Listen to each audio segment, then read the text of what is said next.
What if the greatest spiritual revolution of our century wasn't unfolding in the West or even in the spotlight, but in silence, in secrecy, and in one of the most tightly controlled societies on earth?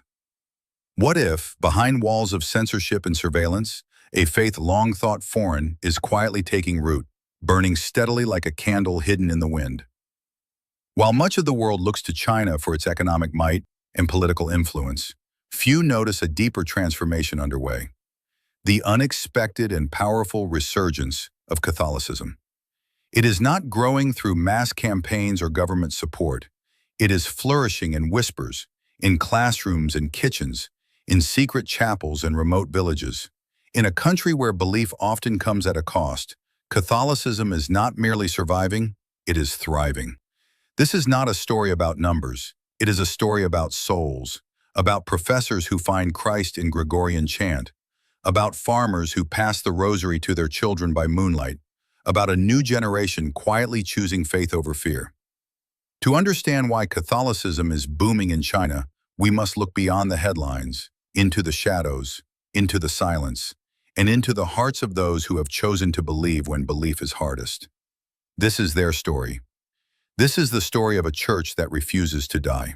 If you found this video helpful, don't forget to leave a like and subscribe to support the channel. What if one of the greatest spiritual awakenings of our time wasn't happening in the spotlight, but in silence? In a nation where Confucian values once defined moral life, and where government control still looms over matters of faith, something remarkable is quietly taking shape. Catholicism, far from vanishing, is quietly flourishing. It moves like a protected flame in a storm, hidden but fiercely guarded by hands that refuse to let it die. Despite decades of suppression, intimidation, and silence, a wave of faith is quietly sweeping through China. It lives in the hearts of young students searching for meaning, whispers through small rural chapels, and persists in underground churches that remain steadfastly connected to Rome. This is not a story about loud revivals or public rallies. It's about quiet resistance, resilient hope, and deeply personal encounters with the divine. To understand why Catholicism is growing so steadily in China, we need to look at the long and layered history of Christianity in the region. Catholicism first reached China in the 1200s with early missionaries, but it was in the late 16th century that it began to deeply take root. The Jesuit priest Matteo Ricci stands out as a symbol of this mission's unique approach. Instead of trying to dominate the culture, Ricci immersed himself in it. He mastered the Chinese language, studied Confucian philosophy, and developed sincere relationships with scholars and officials. His goal wasn't to impose Western ideas, but to harmonize Christian truth with Chinese wisdom. He succeeded in gaining rare access to the Ming dynasty's imperial court, setting the stage for a respectful dialogue between East and West. However, this promising beginning soon met with political storms. As European colonial powers expanded in Asia, Chinese authorities began to associate all Christian missions, including Catholic ones, with foreign control. This suspicion intensified after the Opium Wars and the arrival of unequal treaties. Christianity came to be seen by many not as a faith of peace, but as a symbol of Western aggression. The greatest test came in 1949 with the rise of communist rule. The new government moved swiftly to eliminate independent religious influence. The Catholic Church was forcibly split. In place of Vatican-approved leadership, the state created the Chinese Patriotic Catholic Association, CPCA, which promoted a Sinicized version of Catholicism, cut off from the Pope and international church. Thousands of priests, nuns, and lay believers refused to accept this version of the faith and went underground. Many paid a heavy price: arrest, surveillance, exile, or worse. This division between the state church and the underground church remains one of the most painful tensions in Chinese Catholicism today. In 2018, the Vatican and China signed an agreement to jointly appoint bishops in an effort to ease the conflict. While some praised the move as a step toward healing and cooperation, others feared it compromised the church's spiritual integrity. The debate continues, but one thing is clear: Catholicism in China has not disappeared. It has endured and grown stronger in unexpected ways. Across both urban and rural landscapes, More and more Chinese citizens are embracing the Church's message of dignity, hope, and eternal purpose. Many speak of an inner emptiness that the dominant ideologies cannot satisfy. They describe Catholicism as offering a kind of moral clarity, sacred beauty, and peace that feels rare and real. In a world shaped by ambition and control, the quiet appeal of faith is deeply attractive. A particularly powerful sign of this resurgence is the growing number of young people and intellectuals exploring and often converting to the faith. In China's rapidly changing society, where worth is often measured by success, competition, and material gain, there is a growing hunger for something deeper. Many young people are asking, who am I beyond my achievements? What does my life mean? Why do I feel so spiritually restless? Catholicism speaks to those longings. It doesn't just offer doctrine, it offers a worldview grounded in purpose, forgiveness, and the sacredness of every soul. The Church's rich traditions, from its rituals to its theological depth, present an anchor in a world that feels increasingly fragmented. The sacred beauty of the Catholic liturgy, its reverent silence, meaningful gestures, and ancient chants, offers an antidote to the constant noise of modern life. For those exhausted by endless consumerism, Catholicism becomes not just a religion, but a refuge for the soul.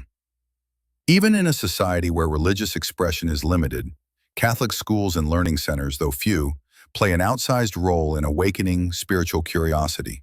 Their reputation for excellence, discipline, and moral values draws students from all backgrounds.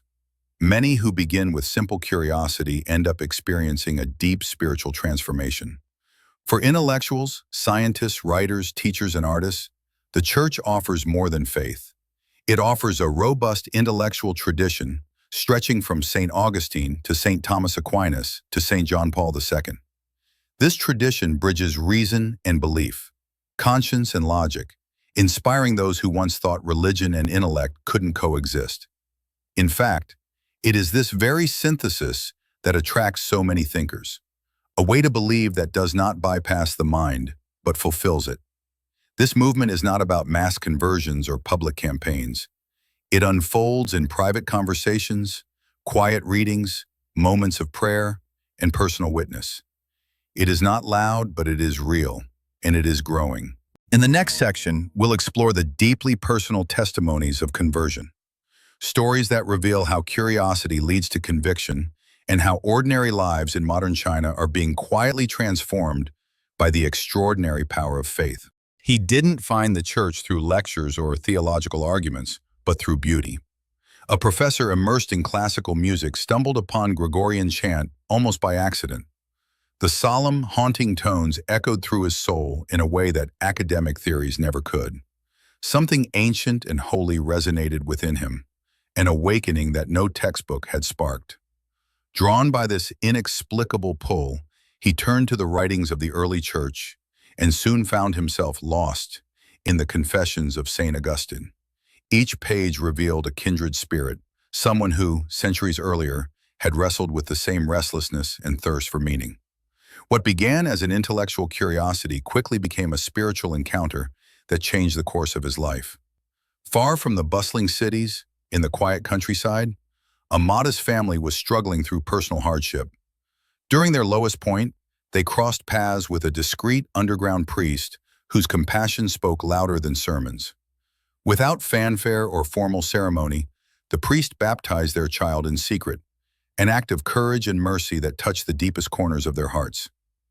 That single moment, hidden from the world's eyes, became the gateway to a new spiritual life. In a society that often prizes conformity and control, these acts of personal faith and risk stand out as profound and deeply moving. Stories like these are multiplying across China, not because of pressure, social obligation, or reward, but because of a genuine hunger for truth. People are discovering the gospel not through grand cathedrals or crusades, but in moments of quiet conviction. For many, embracing Catholicism means accepting hardship, strained family ties, constant surveillance, or even the risk of persecution. Yet rather than deterring them, this suffering strengthens their commitment. Each year during the Easter Vigil, new believers are baptized, often adults, within hidden chapels or makeshift sanctuaries lit only by candles and silent devotion. These baptisms are not just rituals. They are declarations of love and loyalty in the face of fear. What makes this movement even more remarkable is how active these new Catholics become. They are not content to merely attend Mass. Many initiate prayer circles, organize scripture studies, and guide others who are beginning their journey of faith. Without public platforms or official recognition, they become evangelizers in the truest sense, not preaching with microphones but with mercy, not commanding with power but walking with presence. Their witness is simple and clear: lives transformed by grace. Outside the cities, in villages nestled among farmland and hills, Catholicism has quietly taken root. Here, faith is woven into the fabric of daily life. In some areas, the tradition of the faith dates back to 19th century missionary encounters, and while church buildings may be scarce, the spirit of the church is very much alive. It lives in the whispered prayers of elderly women, in kitchen rosaries lit by lantern light, and in elderly men passing on catechism to younger generations. Often lacking access to priests or religious resources, these communities draw upon memory, tradition, and a deeply internalized sense of the sacred. Masses are held in secret, often rotating between homes to avoid detection. Prayer gatherings are timed with the rhythms of agricultural life, before planting, after harvest, embedding the gospel into the land itself. This isn't just perseverance, it's spiritual resilience. These believers aren't just holding on, they're shaping a form of Catholicism that is rugged, rooted, and deeply local, built on sacrifice, not spectacle.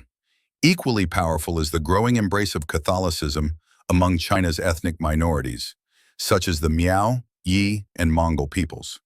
Often left out of national narratives, these communities have found in the gospel something profoundly affirming, a message of dignity, mercy, and shared humanity that crosses cultural and historical boundaries.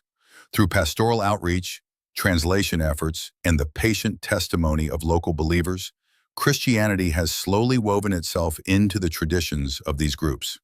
The result is not the erasure of identity, but the enrichment of it, an integration of faith with language, song, and cultural memory. In these remote and often forgotten corners of China, there are no grand religious campaigns. What you find instead is quiet faith passed from hand to hand, home to home. Faith that survives not because it is easy, but because it is true.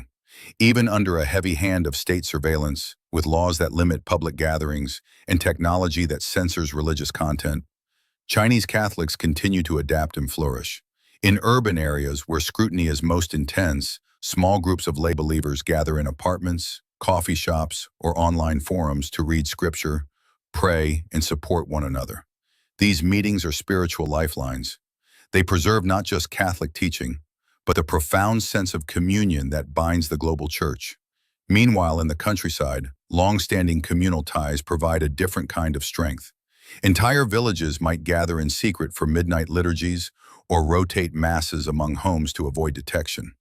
Mobile phones and live streams have even transformed living rooms into sacred spaces, altars of grace shared by families who cannot attend official churches. Meanwhile, in the countryside, long-standing communal ties provide a different kind of strength.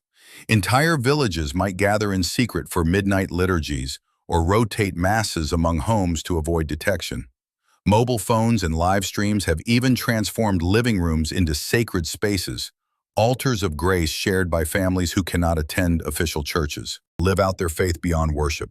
Business owners quietly incorporate Christian ethics into their work.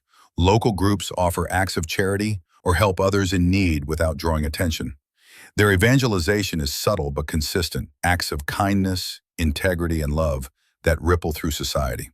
This quiet creativity is not defiance, it's discipleship. In remote towns and countryside hamlets scattered across China, where power lines give way to star-strewn skies, entire Catholic communities gather in whispered secrecy to celebrate the sacred mysteries of the Mass. These gatherings are rarely held in fixed chapels, too dangerous. Instead, homes rotate like chapters in an unwritten gospel. One night in a kitchen, the next in a barn, and sometimes outdoors beneath the hush of midnight trees. The liturgy here unfolds with reverence and risk, becoming more than worship. It is a declaration of perseverance under pressure, a communion of souls who have chosen Christ in silence and shadow. Smartphones glow in the dark not with entertainment, but with live-streamed masses from overseas. Altars of grace broadcast from afar into living rooms turned sanctuaries. Old phones become vessels of liturgical life. In these makeshift domestic churches, the ordinary becomes sacred. A wooden stool becomes a tabernacle, a candle a sanctuary lamp, a whisper a hymn of defiance. But Catholic life in China is not confined to the liturgy. Faith flows into daily existence in subtle but powerful ways. Christian entrepreneurs quietly incorporate gospel values into how they treat their employees and conduct their businesses, with fairness, compassion, and integrity.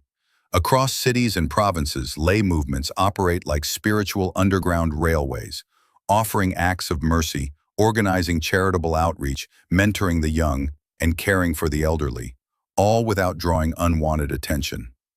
Their lives embody the Beatitudes, not in theory, but in practice, not through dramatic confrontation, but by a patient, steady fidelity. Amid this quiet resistance stands a singular beacon, the Marian Shrine of Our Lady of Sheshan, perched on a mountain slope outside Shanghai. Though official oversight casts a long shadow over its existence, pilgrims return year after year, climbing its holy hill with both determination and devotion. The journey is often undertaken in silence or secrecy, yet the prayers they carry echo far beyond the mountain. Some pray for loved ones, others for healing, but all carry a shared longing for the freedom to worship and for the future of the church in their homeland. Sheshan has become more than a physical place. It is a symbol of defiant faith, where devotion refuses to be silenced, and where the Chinese church quietly finds its heart. Meanwhile, beyond China's borders, a new chapter of Chinese Catholicism is beginning to unfold. As international eyes turn increasingly toward the East, a spiritual movement is quietly gaining momentum, often overlooked by headlines focused on politics and control. But beneath those narratives, something deeper is taking place. Chinese Catholics are stepping into global roles, not as spectators, but as contributors to the universal church. Though official statistics remain uncertain due to the presence of unregistered believers, what is undeniable is the growth not only in numbers but in depth, conviction, and global integration. Vocations to the priesthood and religious life are slowly on the rise. Young men and women, inspired by the quiet heroism of their parents, parish mentors, or local saints, are discerning vocations despite the obstacles. Their formation rarely takes place in formal seminaries. Often it happens in borrowed libraries, hidden study circles, or through correspondence with Catholic institutions abroad. But what emerges is not shallow faith. It is faith forged under pressure, sacrificial, disciplined, and authentic. This new generation of Chinese Catholics is not staying hidden. Many are pursuing theological education in Rome, Manila, the United States, or Latin America. They are attending World Youth Day, joining international religious orders, and participating in intercontinental missionary outreach. They come with humility, not prestige, with quiet strength, not ambition, but their presence is already reshaping how the world understands Christianity in China. These are not converts waiting to be guided. They are missionaries in their own right. Their witness comes not from comfort, but from conviction, not from ease, but from endurance. And increasingly, analysts and church leaders are asking a daring question. Could China, long seen as mission territory, become a new center of missionary sending? As the country exports industry and innovation across the globe, might it also send forth a new generation of priests, sisters, lay leaders, and apostles whose faith has been refined in silence and cemented in sacrifice? If so, their message won't come through megaphones or media platforms. It will come through lived example, through stories of young people who prayed under surveillance, of parents who baptized their children behind locked doors, of elderly converts who never saw a cathedral, yet understood the heartbeat of the church. Their testimony will be quiet, but unmistakable, that even in the hardest conditions, the gospel is not only surviving, it is blooming. This movement is not measured by membership charts or media coverage. Its strength lies in something less visible but more enduring, the courage to believe when belief costs something. In a culture shaped by control, surveillance, and secular distractions, more and more are choosing the path of resistance, not through rebellion, but through worship, not by breaking away, but by digging deeper. Faith in China is not loud, but it is alive. It doesn't boast, but it builds.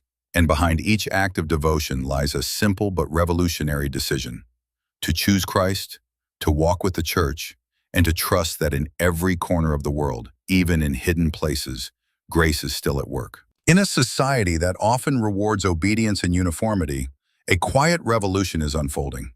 Not in the public square, but in the stillness of private lives.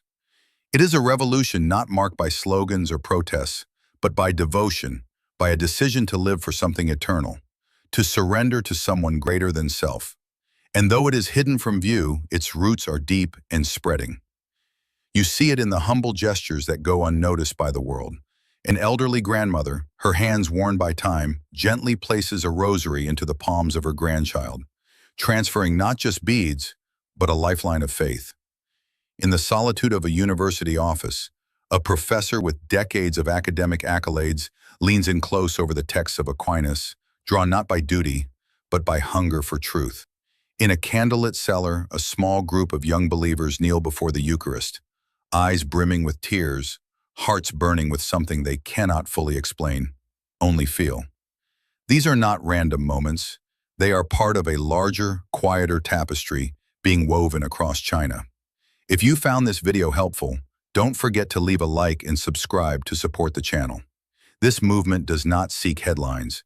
It doesn't raise its voice to be heard. Instead, it thrives in the language of silence, of fidelity, of quiet courage. It spreads like roots beneath the surface, unseen but unstoppable. Families are being reshaped around living rooms turned into sacred spaces. Youth are rediscovering the sacred in a world full of distraction.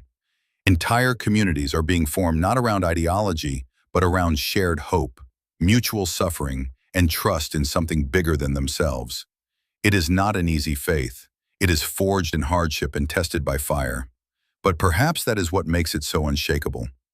This is a church that does not rely on privilege or position. It is not built on power, but on perseverance. It has grown in the shadows, watered by tears, protected by grace, and strengthened by the sacrifices of those who may never be named, but will never be forgotten. Its foundations lie in resistance, not political but spiritual. It has been refined in quiet prisons, in whispered prayers behind closed doors, in steadfast worship amid surveillance. It bears the fingerprints of hidden martyrs, those who gave everything for a kingdom not of this world. And from this crucible, a new flame is rising, not one that demands to be seen, but one that refuses to be extinguished. This fire does not come from above, it burns from within. And though the world may not yet recognize its light, those who carry it walk with divine purpose, igniting hearts not by noise but by presence, not by dominance but by depth. It is the fire of a church becoming itself, steadily, silently, faithfully.